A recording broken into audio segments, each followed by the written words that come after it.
Hello, I am doctor Neha Gupta and आज हम बात करने वाले हैं अबाउट पेनफुल पीरियड्स। हर लड़की को एवरी मंथ एक पीरियड साइकिल आता है। She experiences a menstruation.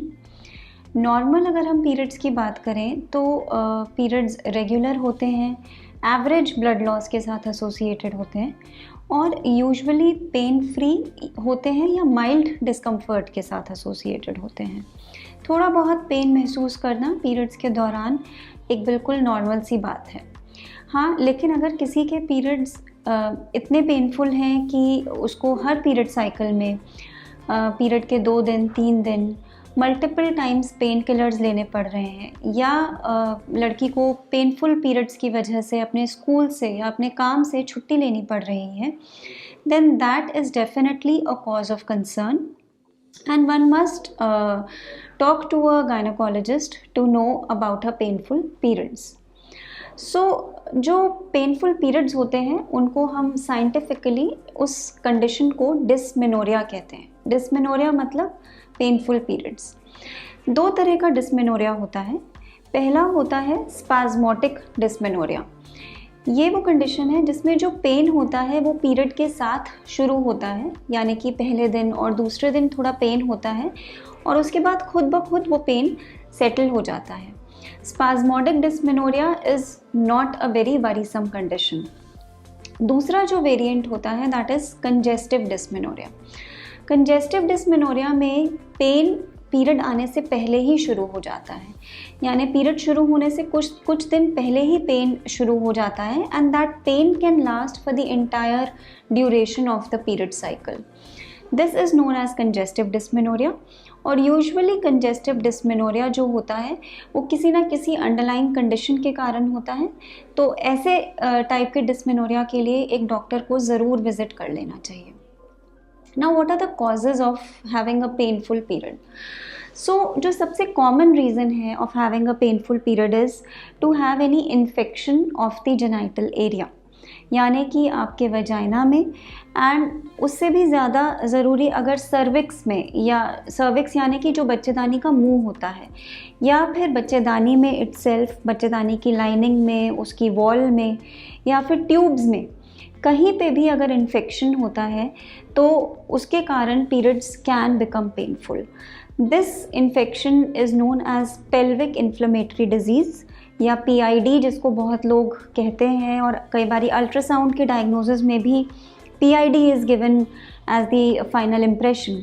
So this pelvic inflammatory disease यानी इन्फेक्शन जो है that is one of the very common reasons of having painful periods. Infection के कारण पेन हो सकता है पेट के निचले हिस्से में। Periods can become very painful, intercourse can become painful, one can experience foul smelling vaginal discharge. यदि आपको ऐसा कुछ भी हो रहा है तो आप गायनेकोलॉजिस्ट के पास ज़रूर जाएं, अपने आप को एग्जामिन करवाएं, चेकअप करवाएं और जो भी नेसेसरी ट्रीटमेंट है वो आप लें। Now the second reason of having painful periods is fibroids. what are fibroids? Fibroids basically जो बच्चेदानी में रसौली बन जाती है, बच्चेदानी की जो मसल लेयर होती है उसमें जो रसौली बनती है उसको फाइब्रॉइड्स कहते हैं। फाइब्रॉइड्स बहुत ही कॉमन है। हमेशा ज़रूरी नहीं कि फाइब्रॉइड्स आपको तकलीफ़ दें, लेकिन अगर फाइब्रॉइड्स बड़े हैं और पर्टिकुलरली ऐसा कोई फाइब्रॉइड है जो बच्चेदानी की वॉल में से ग्रो करके उसकी कैविटी की तरफ प्रोजेक्ट करने लगा है, जिस वैरायटी को हम सब म्यूकस फाइब्रॉइड भी कहते हैं। इस तरह के फाइब्रॉइड्स इन पर्टिकुलर काफ़ी ज़्यादा पेनफुल होते हैं and they can lead to not only painful periods but also heavy bleeding during the periods. Fibroids या पॉलिप्स, पॉलिप यानी कि बच्चेदानी की लाइनिंग जो है वो किसी एक जगह से ज़्यादा मोटी हो जाती है and it forms a growth जिसको पॉलिप कहते हैं। फाइब्रॉइड्स या पॉलिप होना भी पेनफुल पीरियड्स का एक कारण हो सकते हैं। The third reason which is becoming increasingly more common these days is endometriosis and adenomyosis. ये क्या कंडीशंस होती हैं? बच्चेदानी के अंदर एक लाइनिंग होती है, जो लाइनिंग हर महीने प्रेगनेंसी अगर नहीं होती तो as a period shed off हो जाती है। ये जो लाइनिंग का टिश्यू है ये बच्चेदानी के बाहर भी ग्रो करने लगता है in these abnormal conditions. The most common site being the ovary or the fallopian tube or the tissues which are lining the uterus.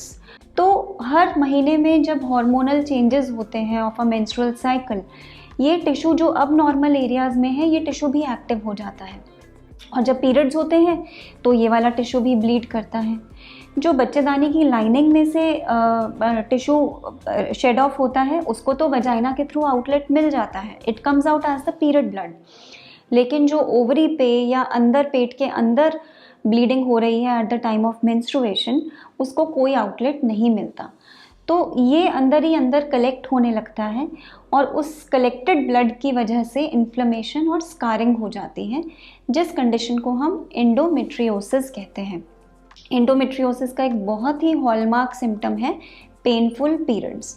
सो अगर पीरियड्स पेनफुल हैं, काफ़ी ज़्यादा पेनफुल हैं, और ये प्रोग्रेसिवली इंक्रीजिंग डिस्मेनोरिया है, यानी कि पहले पेनफुल नहीं थे इतने, लेकिन for the past few months they are becoming increasingly more painful.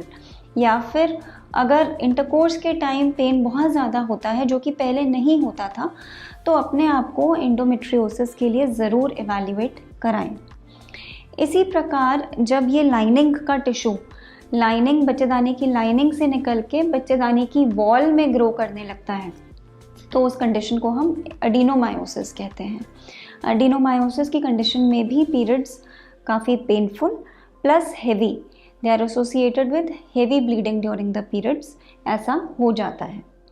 सो इन सभी कंडीशंस के लिए इट इज़ इम्पॉर्टेंट कि अगर आपको पीरियड्स बहुत ज़्यादा पेनफुल हो गए हैं तो you must visit the gynaecologist so that जो भी नेसेसरी एग्जामिनेशन और test in the form of ultrasound and blood test हैं वो किए जा सके, एंड जो भी रिक्वायर्ड ट्रीटमेंट है वो आपको दिया जा सके. Now how to manage painful periods. So जैसा मैंने वीडियो के शुरू में कहा, थोड़ा बहुत पेन या डिस्कम्फर्ट होना at the time of periods is not abnormal, and it can be managed very well with a lot of home remedies. सबसे commonly used are the hot water bottles.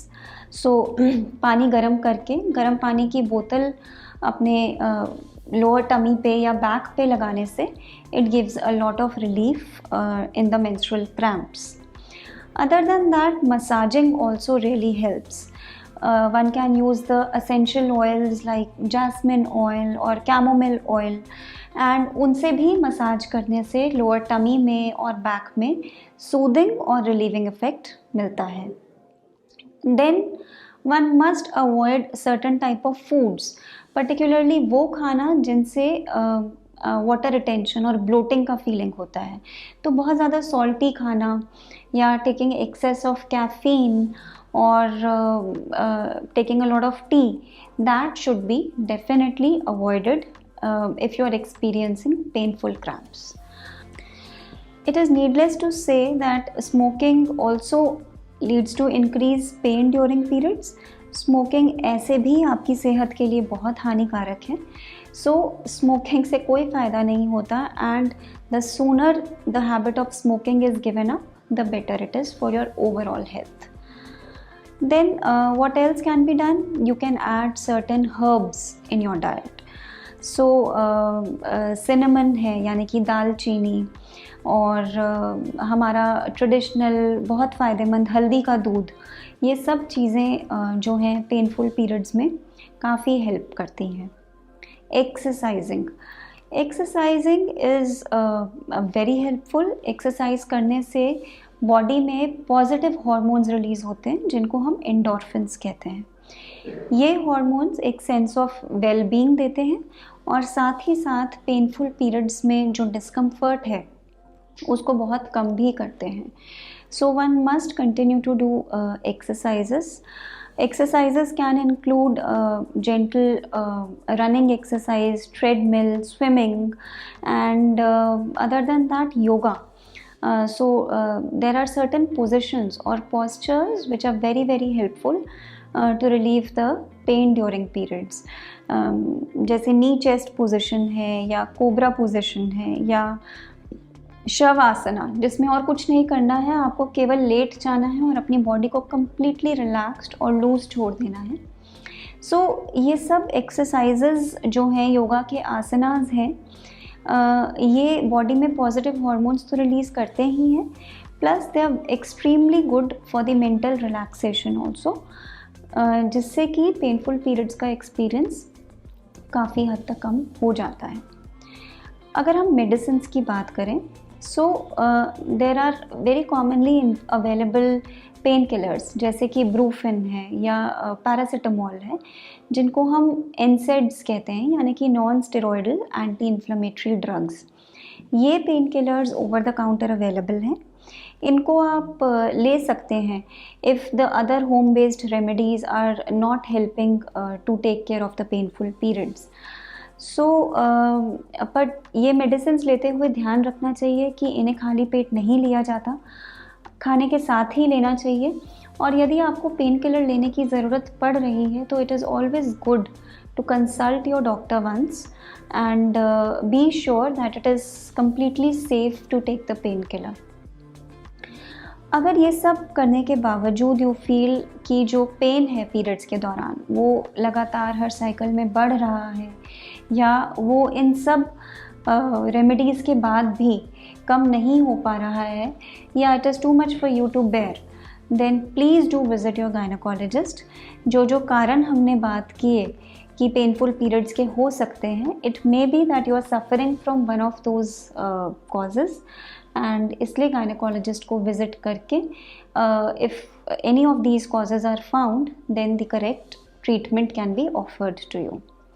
So I hope that the information in this video has been useful, and for more informative videos like this, stay connected.